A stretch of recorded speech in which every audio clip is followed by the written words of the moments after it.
duas palavras: cresça e honre. Né? Então, busque crescimento sempre.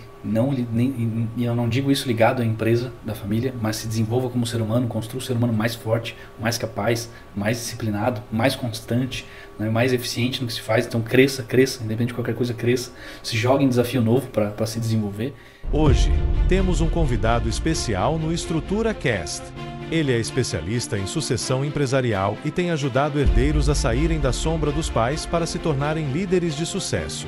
CEO do Grupo Elegância e treinador de sucessores, ele vem compartilhar sua trajetória e estratégias para transformar empresas familiares em negócios prósperos e sustentáveis. Seja bem-vindo, Lucas Fernandes.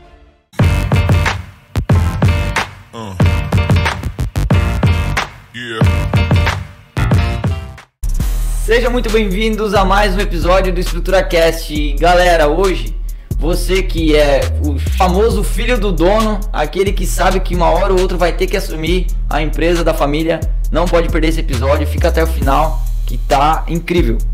Hoje a gente trouxe um jovem de 30 anos, né, que já conquistou o posto de CEO do Grupo Elegância, que é uma empresa de 26 anos de mercado, né, e há 3 anos ele já está conduzindo mais de 120 funcionários. Senhoras e senhores, no Estrutura Cast, Lucas Fernandes. Seja bem-vindo, meu querido. Obrigado pelo convite, Mário. Obrigado pelo convite, amigo. É um prazer estar aqui.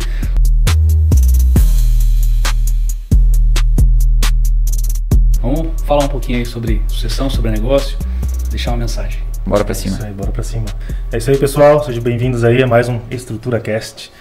Lucas, como é que foi criado o grupo Elegância? Quem que fundou, né? Quem que foi a pessoa fundamental para essa criação? Boa, foram meus pais, cara. Meu pai e minha mãe, na verdade. A minha mãe, no anseio de, enfim, conquistar um pouco mais, ter uma vida um pouco melhor, para a gente ter um pouco mais de conforto, ela comprava roupa, era sacoleira, e revendia no trabalho dela. Na época ela trabalhava na Cisne, empresa aqui de Joinville também, empresa que também tem uma essência familiar. E ela trabalhava no telemarketing, muita mulher, né, cara? E daí aproveitava para vender roupa para as amigas ali, e assim ela começou a fazer essa renda extra. E até um dia que ela não pôde mais comprar de uma das empresas que ela mais comprava, e a pessoa falou para ela: não, só posso vender para ti se tu abrir uma loja. E daí ela: não, se for para abrir uma loja eu abro uma confecção, abro uma fábrica. Chegou em casa, contou isso pro meu pai: então vamos então. Mas só jogando palavras ao vento, mas dizem que palavra tem poder, né? Então meio que assim começou o negócio, né? Eles compraram uma máquina de costura, compraram um rolinho de tecido na Van ainda em Brusque, que é na época que a Van era uma só ainda. E minha mãe fez um curso de modelagem de peça para fazer as primeiras peças. Minha avó sabia costurar, toda avó sabia costurar, né? Fizeram ali as primeiras pecinhas e assim ela começou a revender. E começou aí, como sacoleiro. Meu pai tinha um caminhão que ele ganhou do meu avô, fazia frete, né? Trabalhava muito fora e o principal desejo deles era poder ficar mais perto da família. Esse foi o principal propósito pelo qual o negócio começou. E foi como aconteceu, porque a empresa era dentro de casa, né? Então acabaram ficando perto. Depois de um tempo, meu pai, o negócio começou a engrenar um pouquinho, ele foi deixando o caminhão de lado, foi se dedicando um pouquinho mais dentro da empresa e as coisas foram acontecendo. Começou dentro de um espacinho dentro de casa. Como toda empresa grande sempre, conhece, né? começa, né, cara? Igual numa lavanderia. As histórias, elas se conectam, né? Elas se assimilham. Verdade. Cara, muito bacana, cara. Um desejo muito forte da tua mãe, então, de ter uma independência financeira, para trazer um conforto, né? E o apoio, com certeza, do teu pai, né? Por ter largado esse... Ele era caminhoneiro, é isso? Exatamente. Tinha um caminhão, fazia frete. Ele tinha um caminhão. E isso faz com que um sonho entre na família, né? Isso não foi fácil, com certeza, né? Esse período aí de crescimento, tu já tem ciência de como foi, nos detalhes, assim, como foram os desafios? Eu vivi ele, né? Porque eu digo, não, como eu estava falando no início da empresa. Hoje eu uso como o jargão do filho do dono, né? No meu Instagram, e o pessoal olha às vezes e não entende a trajetória. Mas eu digo, eu não nasci numa família rica. Eu nasci numa família que enriqueceu. Eu vi esse processo acontecendo. Vi os meus pais por, talvez, seguramente mais de 10 anos, trabalhando das 5 às 10 da noite todos os dias. Sem exceções. Não foi mágica, então, como todo mundo fala. Não. Demoraram, tem uma frase que diz, né? Eu gosto muito disso. Demoraram pelo menos 10 anos para eles darem certo do dia para noite. Olha só que legal, cara. Faz todo sentido. Exatamente. Então, porque às vezes as pessoas ficam um lapso de tempo sem falar contigo, vê uma grande transformação, mas não viram tudo que passou, né? Então eu vi os dois darem muito suor, sangue, lágrima para fazer esse negócio acontecer. Eu e minha irmã vivemos isso desde o início. Mesmo quando a gente não trabalhava, a gente estava, muitas vezes, quando a gente estava em casa, meus pais estavam trabalhando em casa e na empresa, que era a mesma coisa, né? A gente deitava em cima de uma mesa enquanto os pais estavam trabalhando, para estar perto, para estar ali em família. Eu dormia algumas vezes em cima de uns rolinhos de tecido, vendo eles passar por esse processo mesmo, que foi... No começo foi na unha mesmo, na raça, na cara, na coragem, sem nenhum tipo de experiência, de especialização. Minha mãe até avançou em alguns estudos ali, chegou a fazer faculdade. Meu pai tem só até a 7ª série e seguramente um dos homens mais sábios que eu conheço. Então, vi essa história acontecendo. Entrei na empresa ali por volta dos meus 13, 14 anos de idade, começando a trabalhar mesmo, né? Meio período na época, dividindo com a escola. Meu pai mesmo fez essa questão de não... Falo, tem um moleque jogado lá no sofá, não tá fazendo nada, vem pra cá trabalhar, fazer alguma coisa, né? É mais ou menos por aí. Nessa época já tinha bastante funcionário? Como é que tava nessa fase da empresa? A empresa começou só meus pais e depois a gente teve meia funcionária. Porque era uma funcionária de meio período. Esse foi o primeiro contratado da empresa, o primeiro que deu pra pagar foi uma funcionária de meio período. E assim foi avançando. As coisas, como eu disse, assim, os primeiros 10 anos foi para começar a ver alguma coisa. Hoje, o negócio, nesse ano... em outubro de 2025 a empresa agora completa 26 anos de negócio, mas os primeiros 10 anos foi pura relação. Até hoje né? Mas hoje, graças a Deus, a gente tem uma estrutura já bem mais robusta. Com 120 funcionários? Diretos, dentro ali da nossa matriz 120, a gente tem entre diretos e indiretos em torno de 300 pessoas ligadas na operação. Olha que legal. Tu acha que 11 é difícil também? Pois é, cara. Cara, assim, ó, o legal que... Né, a empresa familiar, quando ela nasce, né, ela tem uma estrutura, ela tem uma razão, né, para ela continuar, né. É diferente daquelas empresas assim que são por sociedade. A nossa ainda é como é que eu posso dizer, é um caso à parte, né. Mas geralmente quando ela nasce dentro do núcleo familiar, assim, as pessoas envolvidas, elas dão, né, tudo de si para entregar aquilo ali dar certo, porque é a única chance que elas têm, né, ainda mais há 26 anos atrás, né. Eu acredito que essa união, essa transformação familiar, porque tu trazer uma família para uma empresa deve ser terrível, né, porque eu tentei iniciar, assim, não foi tão legal, né, mas assim, todo esse processo de transformação e unificação de família com empresa deve ter sido algo que tu, como criança na época, tu tinha 6, 7 anos? A empresa começou, eu tinha 5. 5 anos, Então isso deve ter refletido muito, né? Quando os desafios, abacaxi chega assim, né? Pra resolver, com certeza vem na família, né? Essa parte, tu acha que foi algo que os teus pais souberam lidar com isso e transmitir isso pra família em si, né? Pros filhos, né? Como algo que vale a pena lutar? Ou vocês viam isso... Você e mais um? A minha irmã. Vocês viam isso como algo assim que... Cara, isso aqui tem futuro. Claro, com uma mentalidade de criança, não passa essa pergunta. Mas assim, tem esse sentimento, né? De que, cara, isso aqui é duradouro. A mãe tem uma empresa. O pai tem uma empresa que isso aqui vai crescer, vai gerar, né, riquezas, vamos dizer assim. E tinha esse conflito, né? De empresa, família, e essa visão de criança, como que era? Por que eu pergunto isso? Já vou voltar nessa pergunta. Porque nós, assim como pais, né? Claro, ele com a esposa dele e com a minha, que fique bem claro. Quando a gente leva o trabalho para casa, né?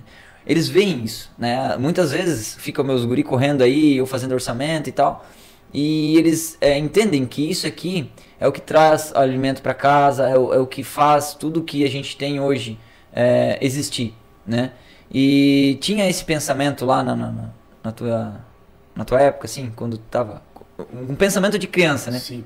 Eu talvez não tinha tanta clareza disso, mas consciente ou inconscientemente ver esse processo dos meus pais, sem dúvida uma coisa com certeza me mostrou que é o valor do trabalho. A gente entendeu o valor do trabalho. Então, independente de a beleza de ter pais empreendedores e que começaram ali é que a gente está, talvez o pai de alguém que trabalha numa empresa, o filho não vai lá acompanhar, né? Não vai ver o que o pai está passando, quais são os desafios, como é que é trabalhar, né? E quando o teu pai tem um negócio, tem a oportunidade de estar perto, mesmo que não começou que nem o nosso lá que foi dentro de casa, mas às vezes o filho sai da aula, vai para dentro do negócio, fica correndo pelos corredores, isso acaba fazendo com que o filho passe a ter empatia com o negócio, passe a ter amor pelo negócio, porque ele consegue ver que aquilo ali que está, como tu falou, está gerando frutos, para que a família viva melhor. Mas isso por muito tempo acontece de forma completamente inconsciente e sem planejamento, né? E aí chega um estágio que, dependendo do tamanho que a empresa fica, e a nossa empresa não é uma empresa gigantesca, mas é uma empresa que foi tomando corpo ao longo do caminho, que ali quando tu tá com 2 funcionários é uma coisa, com 5 é outra, com 10 é outra, com 20, daí tu começa a precisar estruturar esse processo para que faça sentido a família tá dentro, né? Então, depois de um tempo que a gente começou a olhar isso de forma diferente. Mas por várias vezes eu me perguntava se o meu lugar era dentro da empresa da minha família. Porque por ter pais empreendedores, nessas veias aqui correm sangue empreendedor. Então, de certa forma, por um tempo, alguns anos atrás até, eu tinha aquele sentimento de, pô, eu quero estar aqui, mas ao mesmo tempo eu quero construir outras coisas, né? E quando que isso vai acontecer? E ainda mais eu nasci numa geração diferente dos meus pais, uma geração mais ansiosa, uma geração que tem mais oferta, uma geração que sempre acha que está atrasada no que está fazendo. Então eu ficava nesse impulso de, fico aqui, não fico aqui, o que eu devo fazer? Então o filho tem que ir conseguindo reconhecer o seu lugar dentro da empresa, só que isso muitas vezes acontece de forma desorganizada. Eu falo que a história de todo filho de empresário é a mesma coisa, cara, é exatamente o que eu contei antes. A empresa está pequena, tem pouco dinheiro para pagar funcionário, não tem muito caixa, precisa botar alguém, está faltando um serviço ali para fazer que qualquer um faz, mas tu não tem quem faça. E tem um moleque jogado no sofá dentro de casa, que tu sabe que metade do tempo ele não está fazendo bosta nenhuma. Então, traz esse menino para cá. E daí por um tempo, se a família não se dá conta, principalmente o filho não se dá conta disso, fica assim. No sentido de, não, o filho vai indo, vai ficando ali, e daí vai fazendo um pouco de tudo, e daí faz tudo, mas ao mesmo tempo quem faz tudo não é reconhecido por nada. Então essa história precisa mudar. Chega uma hora que a família precisa começar a estruturar e olhar diferente para esse processo. O que tu falou ali é algo que é muito, muito atual, né? Essa ansiedade de tu tá querendo ter resultados, mostrar valores, né? Que eu sou capaz, né? Isso é uma grande pergunta na cabeça do filho do dono. É a principal. Né? Acho que é a principal, né? Porque tu tem que estar mostrando resultado para aquilo com aquilo que não foi tu que construiu. Sabe qual é o principal desejo de um sucessor? Qual tu chutaria que é? Eu acredito que seria ser reconhecido pelos pais praticamente. Exatamente. Ele quer ganhar um tapa no ombro para ele e falar: parabéns, filho. Obrigado pelo teu trabalho. É isso, cara. É isso que, se eu falo para qualquer sucessor, é o que faz o olho dele brilhar. Não é o dinheiro, não é o negócio, não é o crescimento, é o reconhecimento dos pais. É o que todo filho busca, na verdade. Sim. Só que o filho do dono, ele tá, de certa forma, se ele não consegue sair desse lugar, ele fica na sombra. Então, por mais que ele trabalhe muito, ele sente a falta desse reconhecimento. E o ser humano tem esse anseio de, pô, quero construir o meu, quero fazer o meu. E dá para fazer isso dentro da família, dentro da empresa da família. Eu hoje me considero um profissional extremamente reconhecido pela sociedade, pelo meu time, pelos meus pais, os meus resultados falam por si só. E então, o filho do dono, ele está o tempo inteiro tentando provar para os pais, para os funcionários, para a sociedade, e principal, para ele mesmo, que ele merece estar ali. E esse é o principal conflito. E daí aí que está o ponto. Eu costumo dizer que o filho do dono, ele não tem direito de sofrer. Porque olha pra mim, se eu chegasse aqui e falasse, pô, Mico, tá difícil, cara, pô, a vida é dura, né, Michael, pô, é complicado, você olha pra mim, pô, que moleque de merda, né, tá lá, na empresa dos pais, tá reclamando, mas são dores incompreendidas, porque ele tem esse desafio, é um desafio real, só que é um desafio emocional que a gente não consegue ver, talvez, da mesma forma, então são dores incompreendidas. Na verdade, isso não é só no filho do dono que acontece, né, só que só muda o âmbito, né, familiar para a sociedade, né, porque todo homem, todo ser humano quer ser reconhecido em algum lugar, né, seja na empresa, seja na escola, seja em qualquer lugar, né, e essa pergunta sempre fica martelando, né, só que a grande virada de chave que eu vi assim nessa trajetória que a gente caminhou até aqui, né, como empresário, é que a não capacitação te torna fraco no meio do mercado. Né? E quando tu começa a buscar, tu se liga vira essa chave, aí tu começa a buscar conhecimento, começa a se aprimorar, se qualificar, aí tu começa gradualmente conquistando, né, lugares na sociedade, né? E isso é legal porque assim, tu começa naquele âmbito familiar, e eu acho que os familiares são os que menos te reconhecem, cara. Né? Por quê? Porque eles te viram lá como um moleque ranhento lá, cara. O cara que estava jogado no sofá, aquela imagem não sai da cabeça deles. Então, uma medida protetora talvez, não sei. Mas quando tu alcança algum resultado, tu tem que mostrar ele 3 ou 4 vezes mais para eles conseguirem enxergar aquilo. Né? Porque ou foi um golpe de sorte ou alguém fez. Mas não foi tu, porque tu é aquele guri que tava lá deitado. Como que tu fez isso? Né?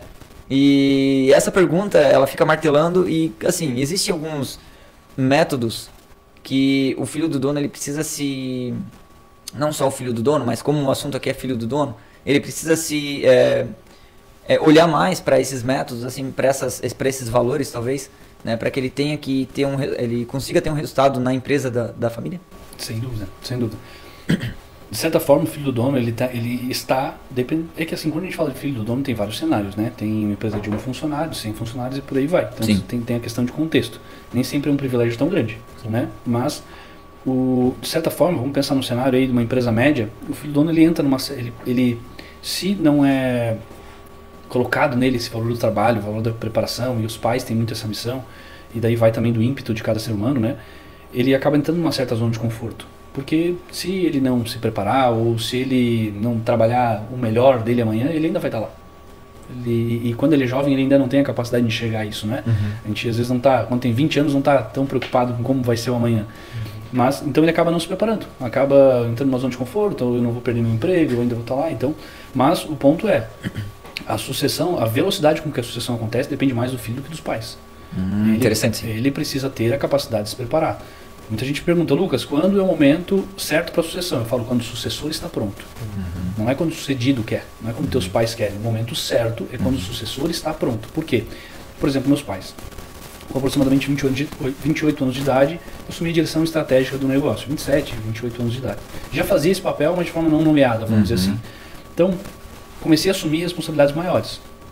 Se eu começasse, se eu já me sentisse pronto, com o tanto de preparação que eu tive, com o tanto que eu investi no meu capital intelectual, de ir para treinamento, de buscar conhecimento, de estar me conectando com gente boa, se eu me sentisse pronto e meus pais não me dessem espaço, ia chegar um momento que eu ia começar a me frustrar e ia sair do negócio. Sim. Então, quando um sucedido, isso acontece em muitas empresas, não dá espaço para o sucessor, ele perde o sucessor. Porque o sucessor vai, por um ano ele vai, daí ele acaba perdendo o tesão, ele começa a baixar nível de performance, ele já não está mais em flow, ele não quer mais se dedicar tanto, porque ele sente que mesmo ele buscando, ele não tem espaço dentro do negócio, aquele sucedido ele perde o sucessor do negócio. Ele vai procurar um lugar onde ele consiga exercitar os seus talentos, porque um pouco cada ser humano recebeu alguns dons, né? E a gente quer exercitar esses dons, assim que a gente se sente vivo. O estado de alta performance é muito gostoso, tu fazer algo que tu sabe que tu é bom, né? E se tu não tem liberdade de fazer isso dentro do negócio da família, cara, por um tempo tu aguenta, depois tu vai caçar outra coisa. E tem muita falha de sucessor nesse processo, mas tem muita falha de sucedido, né? Então tem muita empresa que quebra na mão do sucessor, mas não foi culpa dele. Eu já vi muito caso assim, né? Empresas que às vezes falham e mas o filho que assumiu, cara, o cara já pegou uma empresa já pegou um navio com um furo no fundo, que não tinha mais, só não dava para ver ainda. Certo. Eu tô comparando agora com a atual situação da empresa, por exemplo, né? Existem funcionários que eles querem ser reconhecidos, né, da noite pro dia, sem capacitação e sem ter reais resultados, né? E quando o sucessor ele pega e consegue algum cargo assim de responsabilidade na empresa, e ele vê que aquela dor dele para mostrar o resultado para os pais é a mesma dor do funcionário, como é que lida com isso? Porque assim, uma coisa é tu tá ali na família, né, buscando resultado, né, sabe que tu vai estar amparado e tal, alguma coisa do tipo. E outra coisa é o cara, ele tá buscando sem ter resultado. Como é que tu faz, agora o jogo inverteu, né? Como é que tu faz para lidar com esse cara? Com o funcionário? Com o funcionário. Vamos lá, se eu treino ele, se eu desenvolvo uma capacidade dele, ele entrega mais para minha empresa, certo? Se eu esperar que ele se capacite, a tendência é que ele demore mais para fazer isso. Então, na maioria das vezes, eu quero que meu funcionário se capacite, cara, ele não vai fazer isso. É um jogo de empatia. Muitas vezes tem um funcionário, o cara ganha R$2.000, R$2.500, R$3.000. Vamos botar aqui um salário ali operacional, né? R$3.000. Ele tem 2 filhos, uma família e ele tem todas as contas para pagar. Tu acha que esse cara tem espaço para investir em treinamento? Não vai dar. Não tem. Então, se a empresa quer evoluir, às vezes ela fica, mas meus funcionários não fazem isso, não fazem isso. Cara, o jogo vira mesa. Vira mesa. Qual atitude minha eu tenho que fazer para que esse cara se desenvolva? Então, por exemplo, amanhã, 3 funcionários meus vão ficar por 2 dias, quarta e quinta-feira, em uma empresa de treinamento aqui próxima. E eu paguei para os 3 estarem lá. Custa R$7.000 o ingresso de cada um para estar num treinamento sobre vendas através de inteligência artificial. A empresa está investindo neles. Lucas, mas se eles saírem amanhã? Cara, mas e se eles ficarem? Por colocar a inteligência artificial dentro da minha empresa através de venda, né? Esse é o meu risco. Então, e as pessoas, e o funcionário valoriza esse desenvolvimento também que tu coloca na mão dele. Sim. Então eu trago para esse lado. E aí falando sobre entrega de resultado, como tu falou ali, vai da capacidade do sucessor também conseguir mostrar esses resultados. Eu falo sempre algumas coisas para eles. Ponto número 1, muitas vezes a gente trabalha por reconhecimento. Não trabalha por reconhecimento, trabalha por resultado e depois aprenda a apresentar esses resultados. Então o cara fica buscando reconhecimento, ele fica tentando fazer tudo e levantando bandeira do que eu estou fazendo, hein? Interessante. Não, eu gero resultados de alto impacto, que sejam significativos, e depois eu entendo e eu ensino isso dentro do meu método. Não falei ainda, mas eu treino os sucessores, né? A fazer isso. Mostra um método onde ele faz a apresentação de resultado, onde ele consegue mostrar diariamente e com prestação de contas para os pais o que ele está entregando. E aí está o ponto, né? Para o funcionário é a mesma coisa. Não é o melhor funcionário que começa a ganhar mais, que cresce mais rápido. É o que? Ele tem que ser um que seja bom, mas que ao mesmo tempo saiba mostrar que é bom. Né? E às vezes a gente julga, mas o cara ele é um puxa-saco, nem faz tanto, mas fala. Mas cara, tem que saber falar. Uma das principais habilidades do ser humano é a comunicação. Então tem que saber falar também, tem que saber mostrar número. Que legal, cara. Isso aí faz a gente pensar melhor agora, né? Falou isso. Porque, assim, tu pegar e esperar o resultado faz todo sentido. Tu esperar o cara se capacitar para vir, não vai acontecer, exatamente. Não vai fazer, ele vai pensar nas prioridades dele e a gente muitas vezes está falando, óbvio que existem pessoas que são os fora da curva, né? Gente que vai buscar sozinho, vai buscar por conta, vai buscar uma especialização, uma preparação, que às vezes vai buscar de forma gratuita, porque hoje tem muito conteúdo na internet, né? Se o teu funcionário administrativo ouvisse vários podcasts aí, ele tem muito conteúdo vasto na internet. Então existem essas pessoas, mas a grande maioria a gente tem que saber que não vai. E daí o crescimento da minha empresa não pode esperar por isso. Então se eu quero isso, eu entendo quem são minhas principais pessoas. E óbvio, eu não vou talvez investir em todo mundo rios de dinheiro, mas eu tenho que entender qual que é a verba que a tua empresa tem por ano para treinamento. Tem isso definido? Não tem? É R$100. Tá bom, o que dá para comprar com R$100? Que treinamento que dá? Existe, né? Curso, existe treinamento online. E muitas vezes eu acho um grande erro no momento como o mundo está. As pessoas ficam, inclusive acontece lá na empresa, esperando por faculdade. Cara, fico esperando por faculdade, não, vou fazer uma faculdade lá, 4 anos, cara, isso não entrega valor nenhum para mim no meu negócio. Sim. Não entrega valor nenhum. Para mim, um currículo eu prefiro um currículo que o cara tem 10 cursos que foram intensivos ali, de 1 dia, 2 dias, 5 dias, que ele fez, que ele consegue evoluir muito mais rápido. As informações são tão rápidas para o cara ficar 4 anos num curso, que metade ele não vai usar. Sim. Óbvio, existem exceções de capacitações técnicas que precisam ter, um médico, um arquiteto, aí sim, mas tem muito curso hoje que entrega muito rápido, muito resultado. Então às vezes tu pode pegar um funcionário teu, tu manda ele pro curso de um final de semana, cara, segunda-feira ele volta diferente, e às vezes não precisa muito para pagar aquele treinamento, um resultado pequeno a mais que ele gera que faz acontecer. Vale mais tu ter uma pessoa com 80% de gás ali durante um ano do que...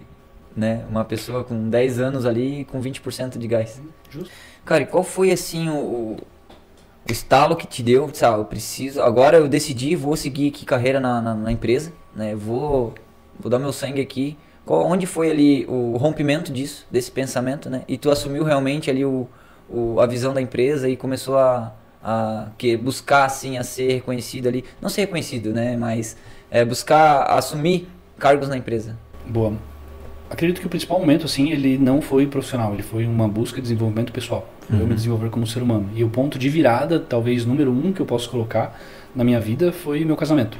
Né? Porque um homem com mais responsabilidade, ele busca mais, ele se dedica mais. E nada melhor que isso pro casamento. Depois hoje tem o Theo também, a pulseirinha que ele fez pra mim aqui, ó, sempre tá comigo. Né? Então o principal ponto de virada foi esse. Porque eu comecei a entender, eu falei, cara, os meus pais fundaram esse negócio, eu estou dentro dessa empresa e que tem gerado frutos, mas a partir de agora é a minha família, né? Porque por um tempo a gente vive abaixo da responsabilidade dos pais, vamos dizer assim, né? E a partir daquele momento, mesmo que eu ainda estivesse dentro da empresa, eu a partir dali tinha a minha família. E eu entendi, falei, eu preciso, eu não posso depender dos meus pais para chegar onde eu quero. Talvez eu queira uma velocidade diferente. E eu comecei a colocar um nível de energia, preparação na minha carreira dentro da empresa muito maior. Porque eu queria ver aquele negócio crescer. Eu falei, eu preciso ver esse negócio crescer. Porque para ter o que eu quero, para viver o estilo de vida que a minha família quer, esse negócio precisa crescer. E eu comecei a colocar muita energia, comecei a gerar resultados relevantes, projetos que foram significantes para a empresa. E gradativamente com isso também fui cobrando um certo nível de... Fui cobrando os meus pais quanto ao meu crescimento. E aí tá um ponto, o sucessor ele se acomoda e uma coisa que eu sou muito contra é os teus pais regularem a vida que tu quer. Mesmo que eu tô dentro da empresa deles, não, peraí, eu vou ficar dentro da empresa dos meus pais se fizer sentido para mim. E é uma coisa que eu digo pros sucessores, tu não é obrigado a ficar. Ah, mas a empresa do meu pai é isso, é aquilo, mas meu pai não me dá autonomia. Eu falo, sai. Cria o teu próprio legado. Assume teus B.O. né? Então, como eu resolvi ficar, assim como um funcionário muito bom faria, por exemplo, se eu tiver um funcionário muito bom, esse cara tá me dando um puta no resultado, e ele quer chegar mais longe, ele vai me cobrar crescimento. Ele fala, cara, eu preciso de mais, eu quero chegar mais longe, eu quero ganhar mais, vamos abrir outra filial, vamos abrir novos projetos, vamos abrir região, vamos viajar, me dá mais autonomia, me dá mais responsabilidade. Assim.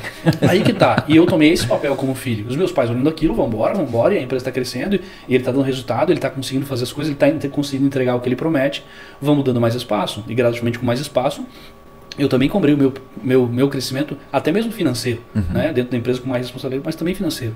Porque eu tinha consciência de que, falei, cara, é a minha família a partir daqui. Porque até ali, até o meu casamento, eu tinha muita dificuldade em separar o dinheiro que vinha dos meus pais para minha vida e que vinha da empresa. Apesar de depois da primeira vez que eu entrei na empresa, 14 anos de idade, meu pai nunca mais me deu R$1.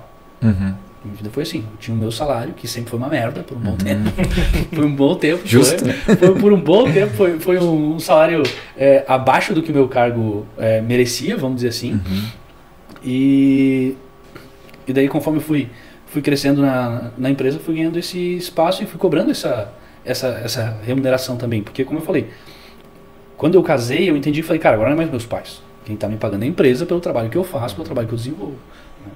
Então, acho que esse foi o principal ponto de virada. Mas foi um ponto assim, não foi um desenvolvimento no sentido de, agora eu vou fazer a empresa porque é o legado. Não, no primeiro momento a gente não tem consciência disso. A gente trabalha numa camada talvez até mais rasa, até entender isso. Mas foi justamente o ponto que eu falei, cara, eu tenho a minha família, as minhas responsabilidades, então eu preciso crescer. Tem um ponto muito importante na empresa familiar. Vocês têm filhos? Sim. Tem quantos? 3. 3? 2. Vamos pensar que todos os teus filhos vão participar dessa empresa aqui, tá? Não, vamos pensar que os filhos de vocês dois vão participar dessa empresa aí. Pensa no BO, né? Aqui tem 3, aqui tem 2. Então, cada um desses filhos, eles vão ter, hoje, a empresa sustenta 2 famílias, correto? Daí agora todos eles entraram na empresa. Vamos pensar daqui a 30 anos, todos eles participam da empresa, eles têm a partir de agora os seus cônjuges, né? Marido, mulher, e todos estão participando da empresa. Vocês querem viver um estilo de vida menor daqui a alguns anos? Ter um carro um pouquinho pior, uma casa um pouquinho pior? Não. Vocês acham que os filhos de vocês vão querer? Não, todo mundo vai querer viver o mesmo estilo de vida. Então, hoje a empresa sustenta 2 famílias. Depois ela vai ter que sustentar 2, mais 3, então são 5, mais 2 aqui, então são 7. Essa mesma empresa tem que estar pelo menos 3 vezes maior para sustentar isso. Esse estilo de vida de hoje. Então a empresa familiar, ela é obrigada a crescer. Ela é obrigada a crescer para sustentar o mesmo estilo de vida da família. E eu não quero viver igual aos meus pais. Eles vivem muito bem hoje e nem eles querem viver igual. Todo mundo quer dar um passo a mais, né? Sim. Então eu falo, a gente tem que... O negócio é obrigado a progredir, ele tem que chegar em outro nível. E esse foi um ponto, e aí tá uma grande sabedoria do meu pai, que eu já falei no começo, né? Meu pai sempre deixou claro pra mim e pra minha irmã. Desde quando ele perguntava, vocês querem ficar aqui? Então esse negócio precisa crescer. Vocês querem ficar? Então precisa crescer. Daqui a pouco tem a família de vocês. Então isso foi uma coisa, foi um aprendizado dele mesmo, né? Que ele trouxe. Eu vejo que quando tu fala do teu pai assim, tem um princípio de honra aí, né? E eu acho que uma das coisas que faz o sucessor galgar novos níveis na empresa é honrar os pais. Sem dúvida. É isso? Sem dúvida. É o ponto que nada acontece, é um princípio sistêmico, né? Da hierarquia da própria família. Na verdade não tem nem só a ver com a família, mesmo que não fosse sucessor, é um princípio sistêmico, eu sempre honrar que veio antes. Né? Então se eu não faço isso, cara, é como se Deus, o universo, seja como se queira chamar, não permitisse que a gente avançasse, né? Parece, sabe, quando as coisas dão errado, muitas vezes é porque eu tô desonrando alguém, não estou respeitando a linha como as coisas acontecem. Então, é o principal movimento. Meus pais, mesmo quando não tiverem mais empresa, quando não tiverem mais aqui, sempre vão ser lembrados, né? Como as pessoas que começaram. Porque eles fizeram uma parte... eu não sei dizer se é a mais dura, provavelmente é a mais dura, porque cada geração vai ter que fazer o seu papel, e são papéis diferentes. Né? O exercício que eles fizeram é um exercício diferente do que eu vou fazer. Né? Mas eles foram quem teve a coragem de dar o primeiro passo nisso, que foi o ponto inicial dessa transformação. Então eles têm que ser lembrados. Se o sucessor não tem como o processo de sucessão acontecer sem honra. Então o filho que reclama demais dos pais, quando ele vem já para o meu programa de mentoria, eu falo, cara, a primeira coisa que você tem que fazer a transformação é isso. Né? Filho que não ouve o pai, que julga demais o pai. É esse ponto que eu queria entrar ali, cara, porque assim, além de ter essa pergunta inicial que a gente falou, né, sobre ter resultados ali, eu acho que essa venda que fica no filho do dono, né? De o pai tá fazendo errado, o pai não sabe disso, o pai não sabe daquilo, deve ser algo que deve perdurar por muito tempo, né? E onde tem um rompimento, talvez, de saída ali do filho da empresa e tal, né? E não querer seguir no mesmo segmento ali, né? De não ter a honra, né? Não tô dizendo aqui de desrespeito, né? Mas o honrar o que ele fez até aqui, né? E pegar aquilo e melhorar, eu acho que essa deve ser a visão que não existe, talvez, no filho do dono para conseguir romper essa barreira. Principalmente agora, né? A gente tem muito acesso à informação. Uhum. E a juventude atual, eu acredito que ela tem um nível de arrogância. Sim. De achar que sabe muito. Sabe muito de tudo, porque a informação está muito disponível. Mas saber e saber fazer é diferente. Saber fazer e fazer são coisas diferentes. Às vezes teu pai nem sabe como está fazendo, o que está fazendo, por que está fazendo, mas está fazendo. Tem mais resultado quem faz do que quem sabe. Quem sabe não tem resultado nenhum. Muitas vezes o filho tem essa arrogância técnica, né, de achar que sabe muito e julga muitas vezes os pais. E tem um ponto também que é tu conseguir olhar com empatia para a história dos teus pais. Porque, por exemplo, normalmente um fundador de uma empresa vai ser extremamente centralizador. Cara, ele vai querer trazer tudo para ele, não vai querer delegar nada para ninguém, e o filho vai julgar esse comportamento. Mas foi um comportamento necessário para o negócio chegar até aqui. Ah, mas e por que ele não muda? Ele falou, cara, ele teve que lutar 20 anos fazendo isso, suando pra caramba, com uma raça, com uma força, com energia que tu não tem metade para conquistar esse negócio. Então isso já tá na veia dele, tá no jeito dele de fazer as coisas. É difícil para uma pessoa de 50 anos mudar agora. Sim. Então tem que ter empatia. Um princípio dentro do meu programa de mentoria é: você não muda seus pais. Né? Tu não vai conseguir mudar isso. Então aceita, julga menos. Eu tenho ainda, de vez em quando, tenho que fazer esse exercício de, Lucas, julga menos, entende, vai por outro caminho, faz outra abordagem, um pouco mais de paciência, continua construindo os resultados, porque senão a gente, enfim, se frustra. Sim, se coloca no lugar dele, né? A visão dele, né? É isso que muda o jogo, né? Teve uma situação que aconteceu comigo na questão paterna, assim, né? Onde a gente faz muito cursos na igreja, né? Tem o curso Recomeçar Homens, a gente participa de uma congregação ali que ela é muito ativa nessa área de cursos, né? Então, de desenvolvimento humano e tal, familiar. E um desses cursos ali teve o princípio da honra, né? Onde tu tira o teu pai da onde tu colocou a vida toda, como o cara que fez errado nisso, naquilo, naquele outro, e coloca no lugar de pai, né? Essa simples ressignificação, né? Trouxe total diferença e me livrou de uma culpa gigantesca pós-morte do meu pai. Porque deu tempo de eu chegar em casa, ter aquela conversa com o pai sincera. Falei, pai, eu te achava isso, por toda a minha vida. Porque o pai fazia isso, né? Mas eu peço perdão por ter sentido isso. O pai fez o melhor que o pai fez até aqui, né? E eu quero pedir perdão e eu ser o teu filho realmente. Me colocar no lugar de filho, e agora eu coloco o pai no lugar de pai. Não importa o que o pai trouxe até aqui, os resultados que o pai teve, mas o que importa é que o pai é o meu pai.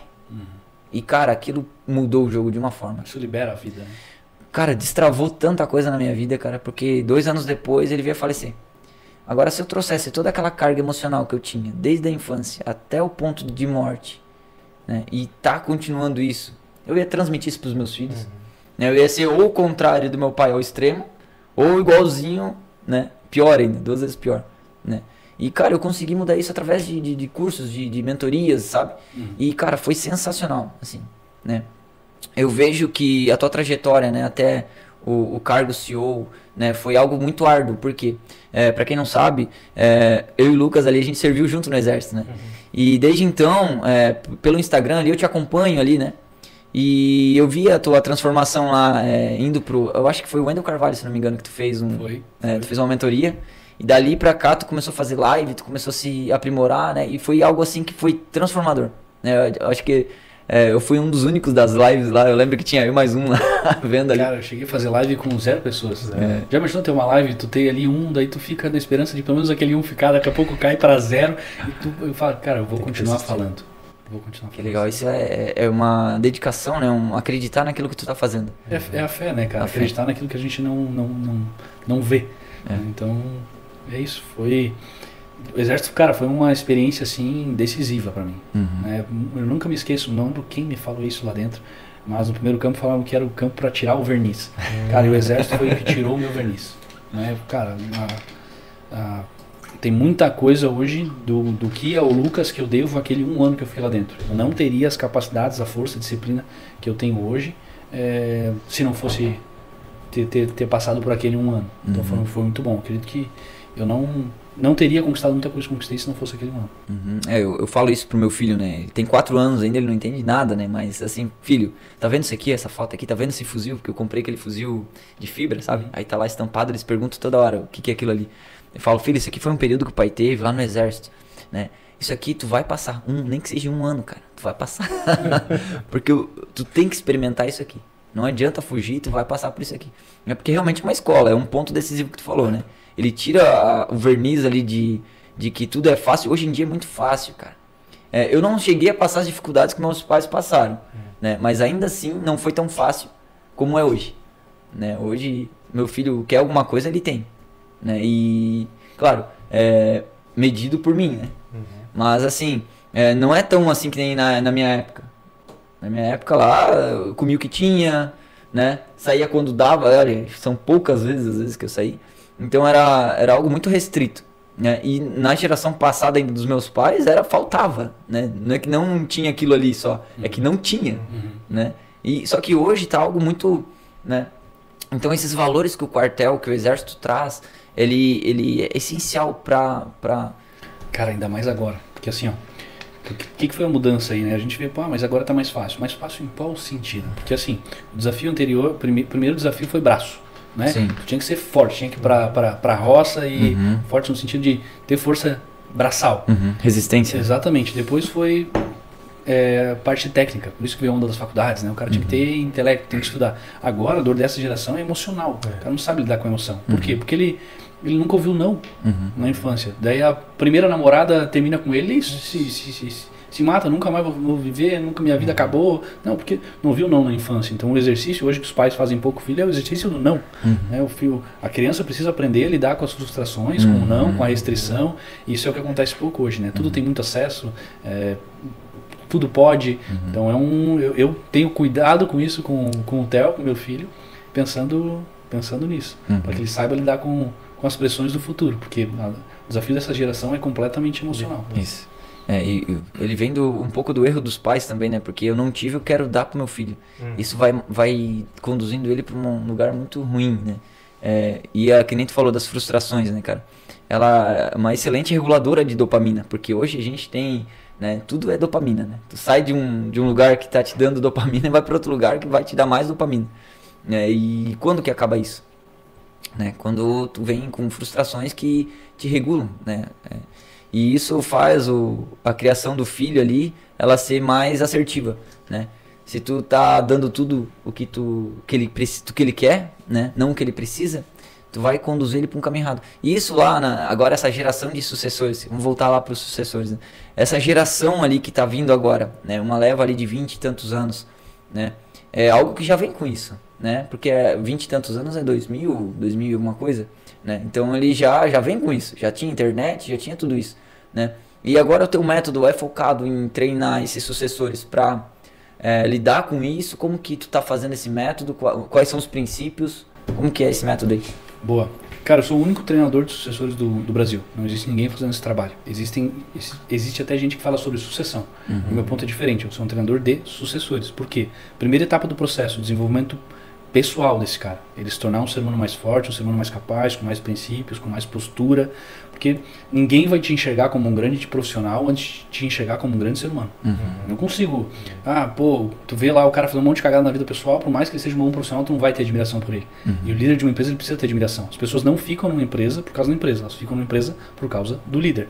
Então se alguém está saindo da empresa, porque tem um líder problemático ali, né? Ou porque não concordou com aquele perfil, os valores daquela liderança. Então o primeiro ponto do processo é mudar a postura do sucessor. E o legal disso é que eu tenho visto muitos sucessores, existem dois lados da moeda, mas eu tenho visto muitos sucessores com um perfil muito parecido com o meu. O cara que viu o desafio dos pais e que valoriza esse desafio e que quer dar sequência nisso. E daí tem os outros mesmo, que é o cara que já está mais acomodado, que não quer muito nada com nada, daí esse cara que precisa apertar um pouco mais o parafuso, né? Que é justamente, daí quando eu falo sobre postura do sucessor, é como ele se comunica com os funcionários, por um ponto simples, mas o horário que ele chega, que ele sai da empresa, cara, por um bom tempo tu tem que ser o cara que chega mais cedo e que sai mais tarde. Não vai precisar ser vindo ter isso? Não. Hoje eu tenho um nível de liberdade maior. E mesmo assim eu faço questão de chegar junto com o time. E é difícil o dia que eu saio antes. Não precisaria. Mas isso faz com que as pessoas me vejam como um futuro líder capaz. Hoje um já líder, né? Mas eles conseguem ver isso mais fácil. Não olham como o filho que está só lá. Porque às vezes falam, mas só me veem como filho do dono. Eu falo, tu dá motivo para isso, né? Tu não tem cargo nenhum definido na empresa. Tu chega remelado, mais tarde que com o olho cheio de remela, que acabou de acordar, marca do travesseiro ainda, chega mais tarde que todo mundo, sai mais cedo, sai para almoçar, fica 1 hora mais que todo mundo. Então o primeiro ponto de ajuste é a postura do sucessor.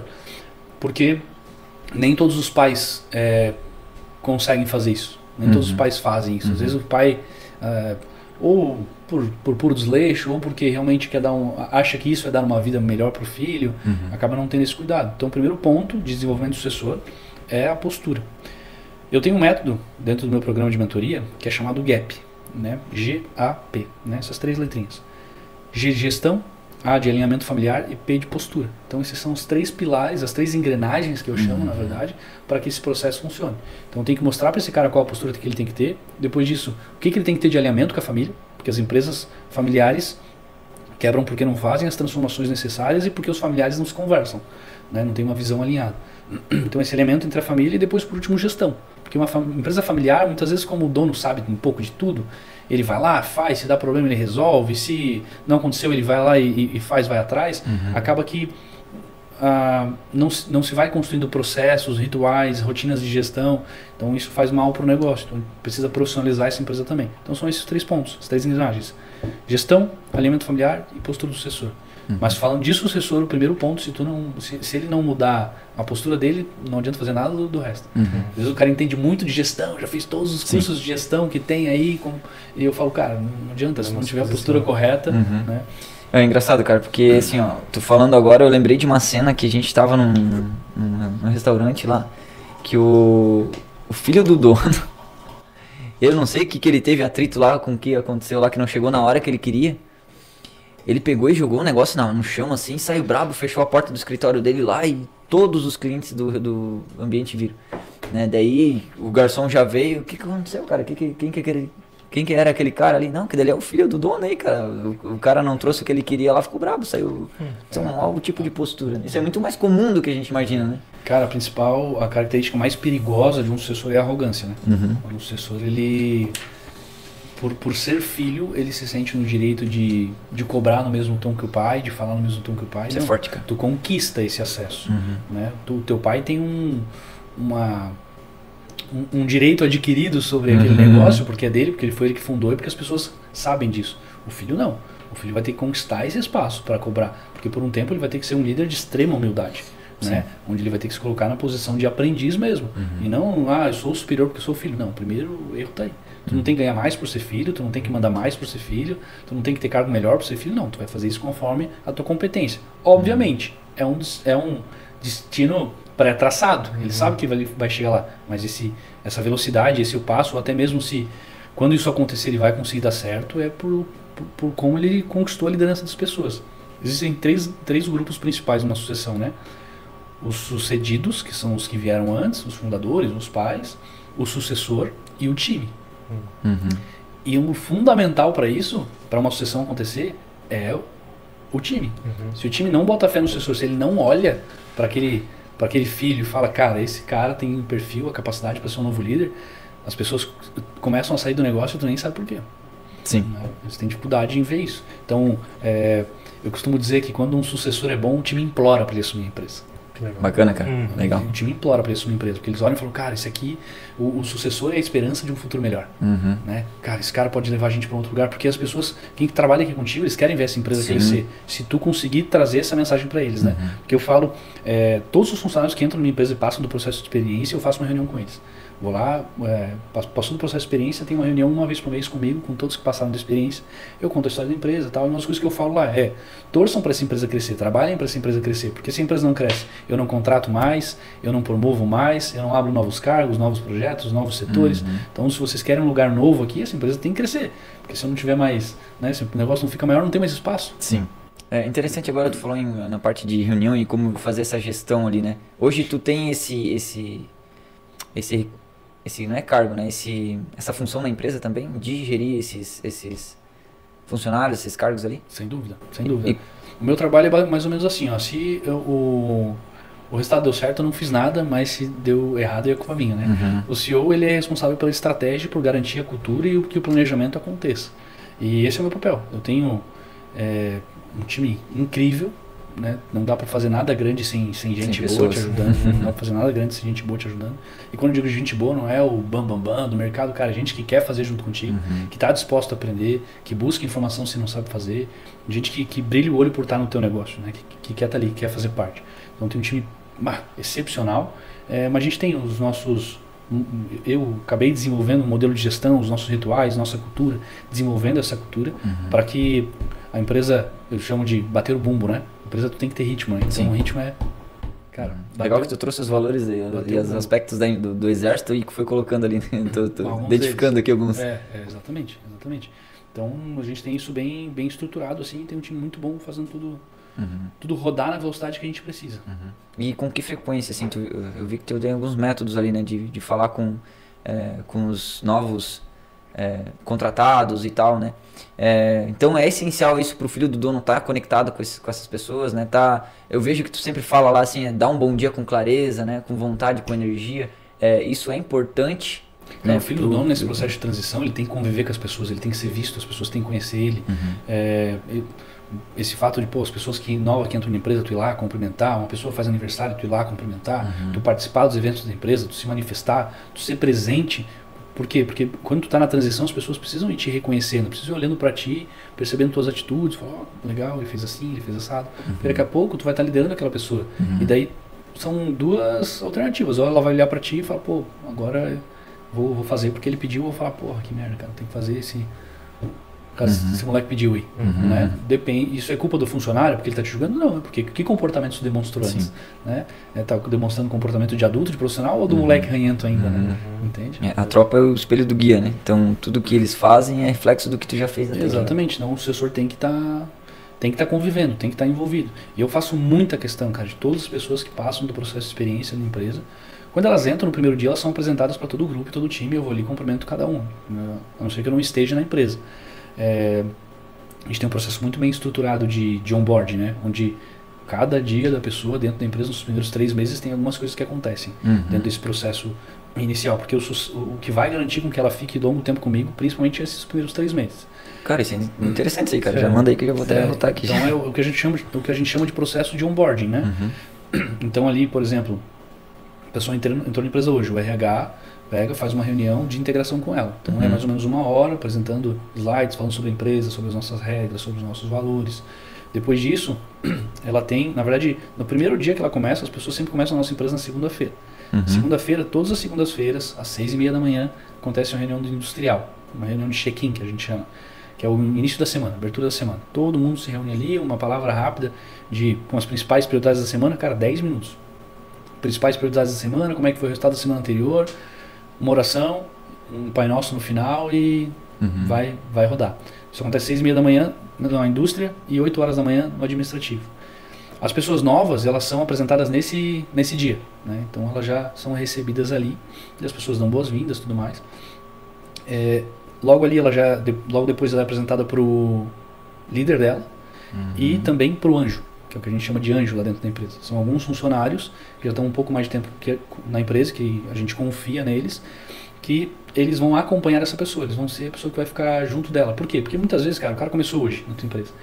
Ele tá com dúvida de uma coisa, ele tem medo de para quem ele vai perguntar, ele não quer perguntar pro líder. Muito porque, forte. Vou falar, cara, vou perguntar pro cara, mas, vou mostrar que eu não sei. Uma sacada muito legal assim. Então a gente tem o anjo. O anjo é uma pessoa que é um par dela, ou seja, uma pessoa que tá no mesmo cargo que ela, no mesmo nível de hierarquia, que vai almoçar com ela, que vai mostrar pra ela onde é o banheiro, vai mostrar pra ela onde é a água. Se ela, preciso no RH, não sei onde é o RH, ela vai levar a pessoa no RH. Então a gente estabeleceu o anjo. E a gente passa a responsabilidade pro anjo, ele é acompanhado. O RH, a cada 15 dias, faz uma conversa com essa pessoa nova que entrou também, para ter outra pessoa isenta no processo, para ela falar, porque às vezes a pessoa sai e a gente fala, recrutei errado. Não, às vezes tem um problema de liderança, que não está treinando bem, que não está acompanhando. Então o RH faz esse acompanhamento desde o começo. Depois ela recebe um feedback quando passa do primeiro ciclo de experiência, normalmente é 45 dias, né? E daí depois, no último estágio, é a reunião comigo. Daí passou por todo o processo de experiência, daí tem uma reunião comigo, onde eu dou boas-vindas. A gente costuma, para reforçar a cultura, a gente costuma ter amuletos, né? Amuletos são alguns símbolos, vamos dizer assim. Por exemplo, esse aqui é um deles. Essa reunião que as pessoas fazem comigo, isso aqui é uma pulseira que não vale nada, não vale nada financeiramente talvez, mas só existe um grupo de pessoas na Terra que vai ter ela, alguém que trabalhou na minha empresa e ficou pelo menos 3 meses. Que legal, cara. Então ninguém na Terra... Que legal, cara, pra cultura assim. Vai ter um amuleto como esse. E, cara, tem uma coisa que me deixa feliz, é ver funcionando meu andando com isso aqui. Eu não... É muito improvável vocês me verem e eu não estar com ela. Talvez no final de semana, alguma coisa assim, mas eu sempre vou estar trabalhando e vou estar com ela. Por causa do Theo, na maioria dos dias também. Mas por quê? Porque ela é um símbolo nosso. Quando a pessoa chega na empresa, no primeiro dia, ela já recebe uma garrafinha, tal, um kit ali de boas-vindas. Esse é o primeiro amuleto. Esse aqui é outro. Então, muitas vezes as pessoas perguntam, por que tu tem ou não tem? Não, porque eu passei da experiência. No começo era 1 ano. Eu baixei um pouco a régua. No começo era 1 ano, ganhava só com 1 ano. Daí com 1 ano a gente tem outro amuleto. E assim, isso vai conquistando cultura. É incrível, cara, porque daí, né, tu gamifica o negócio, tu deixa muito mais prazeroso, né, mais legal demais. Exato, e tu tem esses símbolos porque o ser humano ele quer pertencer, né? Então, a pulseirinha também é um símbolo de pertencimento, de faço parte, né? Então ele faz parte disso. Nessa construção de cultura é importante. E continuando ainda com funcionários ali, tem plano de carreira ali para eles? Como é que funciona essa parte? Porque 120 pessoas é gente, né? Existe cara, tu pode entrar aqui, pode chegar até aqui. Hoje essa eu diria que é uma falha nossa como negócio. A gente já teve um plano de carreira bem estruturado e a gente tinha ele muito bem feito no papel e mal feito na prática. Então ele foi se perdendo, né? Falando agora sobre as nossas fragilidades como negócio. Mas o que eu tenho buscado fazer, como a gente não conseguiu exercitar isso para todo o negócio, por quê? Porque um plano de carreira, eu senti, pelo menos no nosso negócio, e daí eu não sei se foi uma incompetência nossa ou se simplesmente foi o melhor caminho mesmo, ele engessou um pouco o crescimento de algumas pessoas. E no mercado onde tem que ter um nível de flexibilidade para poder contratar, a gente traçou um plano de carreira, começou a adequar as nossas pessoas, mas daí começava a entrar gente e eu não conseguia contratar o cara se não tivesse um salário a mais, ou se fosse um pouquinho a menos, e isso começou a ficar furado. Então a gente tem hoje uma estrutura onde o RH tem clareza sobre as faixas, mas a gente não apresenta isso de forma tão clara para o time. O que a gente busca fazer é entender quem são ali o meu grupo de pessoas que eu preciso estar acompanhando mais de perto. Tem uma regra lá que é basicamente 20, 70, 10, né? 20% das pessoas tocam a tua empresa, é quem faz acontecer, é o teu highlight. Essas 20 pessoas aqui, cara, são minha série A. 70% é massa, que tá ali, mas não necessariamente tá tão dedicado, tão empenhado, mas tá ali. E 10% tu poderia demitir amanhã que não faria falta. E se perguntasse pra gente, pedisse pra elencar, tu já seria até fácil talvez fazer essa lista, mais fácil do que a gente imagina. Então o que eu tenho buscado fazer é esse 20% ter um nível de cuidado maior. E conseguir dar uma clareza para eles de onde eles podem chegar, estimular mais. Porque com 120 pessoas eu não cuido mais de 120. Não consigo mais cuidar de 120. Então eu cuido dos 20. E o 20 cuida dos demais. Então eu preciso ter cuidar bem da liderança para, como tu falou, para eles conseguirem replicar esse comportamento e cuidar das outras pessoas, sabe? É como Moisés estava com milhões de pessoas, né, para comandar, ele não dava mais conta e o sogro dele falou assim, olha, vai lá para tu separar os líderes, né? Faz isso, eles vão lá no mar, lá, no rio lá, quem beber água igual cachorro, tu dispensa. Daí assim foi, uma seleção, né? Daí onde ele ficou com 70 e assim ele foi administrando imagina, cara, milhões de pessoas passando por ti, falando do problema do cachorro, problema do vizinho que invadiu o teu terreno. É exatamente isso, né? A realidade de uma empresa que vai ganhando proporção no mercado, né, treinar, focar toda a sua energia nos líderes, para os líderes transmitindo isso para uma hierarquia, né? Exato. E então, Vini, tu tá no 10%, Vini? Vamos ver, hein? Fica ligado aí, cara. Cara, muito bacana essa parte que tu fala sobre os métodos, né? Para os sucessores tá ganhando corpo, né? E invadindo essa parte de administrativo da empresa e assumindo realmente a empresa em si, né? Porque é uma dor muito grande no mercado, cara. Empresas grandes, gigantes, né? Quando elas atingem ali o auge ali do negócio, os donos morrem, né? E vão para os sucessores que não são treinados, quebram. E realmente, e assim, muito rápido. Cara, então, eu vou te falar de alguns casos, eu não sei se é o caso deles, tá? Mas, por exemplo, a gente tem que ter alguns cuidados dentro do processo de sucessão, porque acontece o seguinte... Como é que foi preparado esse processo, né? Porque, por exemplo, eu já tive cases de empresas que quebraram, onde quebrou na mão do filho. E daí a gente foi buscar entender, vamos se aprofundar nisso daqui, o que aconteceu. O pai tinha uma empresa, esse pai era extremamente, o negócio era grande, todo mundo via como um negócio grande, mas por baixo dos panos ninguém sabia, ele era um cara extremamente corrupto. Ah, entendi. Né? Ele era um cara extremamente corrupto, e para o negócio acontecer precisava disso, precisava pagar por fora para comprador, precisava dar uma bola aqui, uma bola ali. E quando os filhos entraram, os filhos tinham mais caráter e princípio que o pai. E os filhos não toparam fazer isso. E o negócio quebrou na mão deles. Porque eles não deram conta de continuar tracionando. Aí a incompetência do filho ou não? Aí a gente tem que entender. Porque tem muito negócio que, como eu falei, o filho já pega. Ou, por exemplo, vamos pensar em alguns segmentos, porque aí tem um ponto. O negócio tem que conseguir passar por algumas transformações e dependendo se tu não pega o time dessa transformação, tu perde a levada. Vou te dar um exemplo. Pensa quando a gente era mais novo, há 15 anos atrás. Como é que eram as farmácias que tu ia? Cara, era um senhorzinho que ficava lá. É isso, era a farmácia do seu João, a farmácia da Dona Maria, do Chico, era isso. E hoje como é que são as farmácias que tu vai? Ah, tem milhões de pessoas, né? Cara, é a Droga Raia, é a Droga não sei o que, é a Catarinense, são farmácias. Então, como o segmento de farmácia daquele seu João, se ele tinha um filho lá dentro. Se ele não conseguiu fazer essa transformação, e é uma transformação muito difícil de acontecer, porque não é uma transformação do negócio, é uma transformação do mercado e que vai levar ele. Então tem alguns segmentos e alguns canais de venda e alguns modelos de negócio que estão fadados ao fracasso. Tu pode ter o melhor líder do mundo à frente dele, que ele está fadado ao fracasso. A farmácia do seu João estava fadada ao fracasso. Por mais que o filho quisesse, ele não conseguiria fazer o negócio crescer. Mercados, a mesma coisa. Pô, eu raramente comprava em mercados grandes quando era mais novo. Hoje em dia, cara, tu vai, praticamente só os que se tem, tanto que os mercadinhos foram quebrando. Então, às vezes a gente olha, pô, aquele filho que assumiu o mercado do pai, o mercado quebrou na mão dele, ou o mercado agora é muito menor. Daí a gente olha pro filho e fala, pô, olha ali, ó, filho, acabou com o negócio do pai. Não, cara, é um modelo de negócio que está fadado ao fracasso pelo próprio setor. O que ele pode fazer de transformação? Cara, esse filho pode, às vezes, fundar um e-commerce em paralelo, junto com o negócio. Só que daí tem o desafio de o filho ter a capacidade e, ao mesmo tempo, o pai dar essa autonomia para que ele empreenda no negócio. Então, é uma linha difícil. É óbvio que tem casos onde o sucessor não se preparou, não tem competência para tocar, e daí acaba não dando sequência. Mas agora, olhando com empatia para os sucessores, até porque eu tenho que defender a minha causa, né? Eu vejo 75% das empresas quebram na passada de bastão da primeira para a segunda geração. Então, as empresas que passam para a segunda geração, 75% delas quebram. Só que aí que está o ponto. A incompetência foi de quem? Não é os 75% que foram de sucessores. Às vezes é um negócio que estava fadado ao fracasso, entende? Ou às vezes acontece algo ainda mais duro, quando o sonho o pai tem um sonho muito grande daquele filho dar sequência nesse negócio, mas aquele filho não sonha aquele sonho.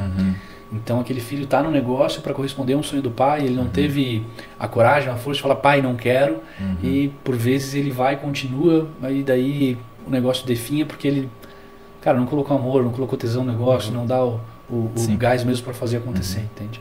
Cara, eu acho muito bacana assim quando existe métodos, né, cursos e coisas ou empresas que transformam não só o produto, mas a sociedade, né? Eu vou colocar aqui agora o teu método como em destaque porque tu trazendo clareza para esse filho do dono, se ele vai seguir com a empresa ou não, tu já está ajudando não só a tua própria empresa, óbvio, né? Mas também as gerações para frente daquela empresa que ia ser assumida por aquele rapaz. Então ele vai decidir se vai seguir com a empresa do pai ou vai criar uma nova empresa, né?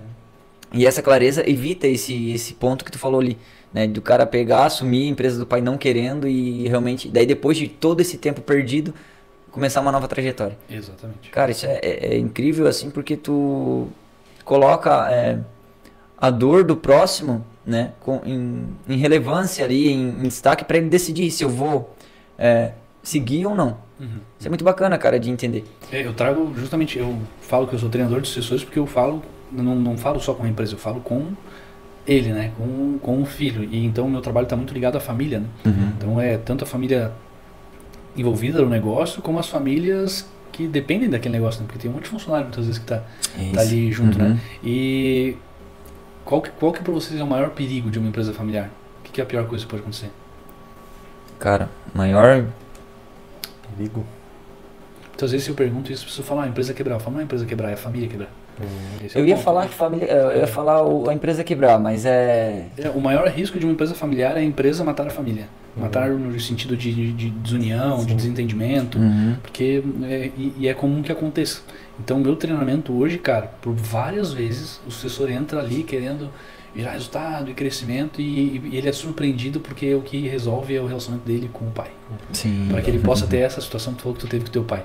Porque eu, por muito tempo, tive uma certa trava emocional com meu pai, que eu nem entendi o porquê. Eu tenho um pai excepcional, cara, um pai maravilhoso.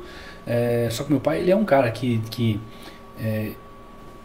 não sei, mas por um tempo tinha uma imagem para ele de ser mais duro até do que ele é, talvez, né? Então eu fui construindo isso em mim. Tu falou do treinamento do Wendel Carvalho, né? Ali foi um ponto que me clarificou muito isso, de ter essa aproximação com meu pai, porque por várias vezes a empresa vai matando esse relacionamento de família. O único assunto envolvido na mesa é de negócio. E aquela conversa de pai e filho, deixa eu me colocar no lugar de filho, e tu se colocar no lugar de pai, vamos conversar sobre coisas da vida, se perde. Né? Cara, muito, muito bacana esse... A gente até fez alguns cursos ali do Wendel Carvalho ali, online, né? E já foram bem impactantes, assim. Né? Bons mentores que o mercado tem, né? Um deles é o Wendel Carvalho. Tu tem algumas para indicar, assim, pro sucessor, cara, busca esses caras, além de tu, né? Eu sei que tu vai fazer propaganda do teu negócio, mas assim, cara, se aprimora aqui no emocional, se aprimora aqui em tal função, né? Tem esse conselho, assim, de irmão mais velho? Cara, eu acredito que eu não saberia te dizer nomes agora. Eu sempre busquei ter bons mentores, né? E a gente se torna aquilo que a gente consome. Se dizia muito que nós somos a média das 5 pessoas que a gente mais convive, né? Mas num ambiente agora onde a gente recebe muita informação, não é só das pessoas que a gente convive, mas dos ambientes que a gente convive e do que a gente consome. Sim. Por exemplo, se tu entrar em qualquer momento no meu Instagram, eu vou sempre estar seguindo menos do que 100 pessoas. Porque eu não quero ficar recebendo conteúdo de qualquer um, eu quero receber conteúdo que faça sentido para mim. Então sempre, de um tempo para cá, quando eu comecei a buscar esse meu desenvolvimento pessoal, eu comecei a modelar pessoas que faziam sentido para mim mesmo, consumir conteúdo que gerasse crescimento.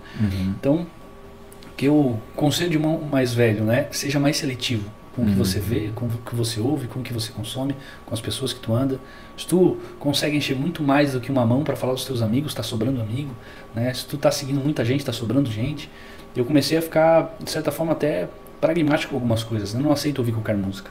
Tudo que a gente está ouvindo, de certa forma, tá lapidando as nossas crenças, está colocando alguma informação na tua cabeça, e por vezes a gente passa despercebido nessas coisas, e elas não são tão sutis quanto a gente acha. Isso tem um nível de profundidade muito grande sobre como tu vai formar aí a tua autoconfiança, as tuas capacidades, as tuas crenças. Então o conselho seria esse: começa a eliminar, dar espaço para coisa melhor, focar com gente boa. Eu sempre busquei bons mentores. E eu fiz faculdade, não me formei, né? Fiz engenharia de produção, larguei no 10º semestre, me chamou de louco, não me arrependo, mas também não sei se eu aconselho. Mas sempre estive estudando, sempre estive buscando estar junto de gente boa, assim, e me tornei mais seletivo com o ambiente. Não aceitava estar próximo de qualquer lugar. Legal, o Thiago Brunelli prega muito isso aí, sobre a seleção de amigos, né? Existem amigos que tu vai levar para um nível de profundidade, né? Um nível de intimidade, né? E outros nem tanto, né?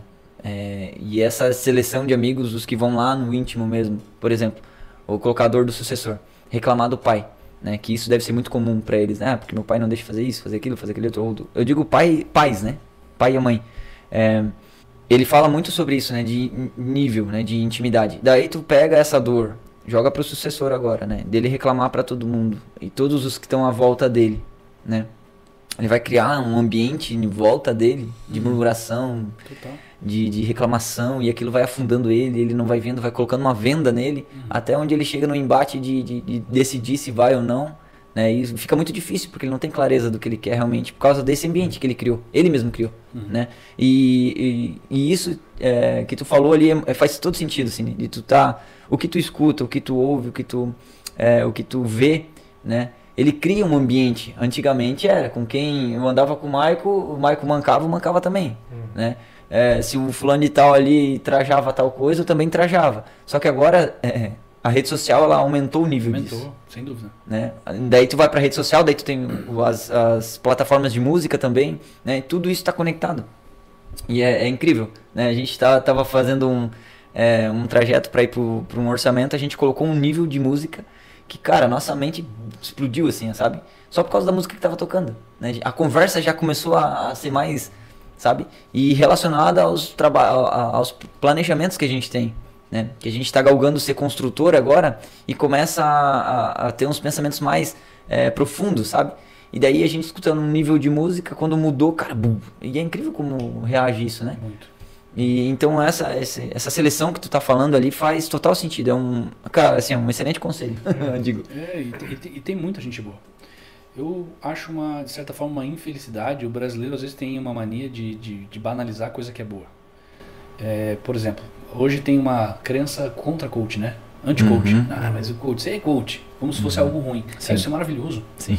Isso é maravilhoso. Coach é maravilhoso. Num momento onde as pessoas têm dificuldades emocionais, que bom que a gente tem treinadores para trabalhar sobre as tuas crenças, sobre as tuas travas, sobre os teus desafios que são incompreendidos de certa forma. Isso é maravilhoso. E tem gente boa e tem gente ruim, né? Então, tem gente que por essas crenças assim deixa de consumir conteúdo de muita gente boa. Tem muito mentor bom. E se for para escolher um mentor, eu sempre digo, procure alguém que já passou pelo que passou.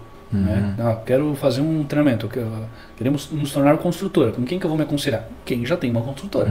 Quais foram os teus passos? Né? Esse seria o melhor caminho sempre. O mentor é isso, é alguém que já venceu os desafios pelo qual você está passando. Isso é muito legal, né? Se espelhar em quem já alcançou o teu resultado. É que nem a gente falou no podcast passado.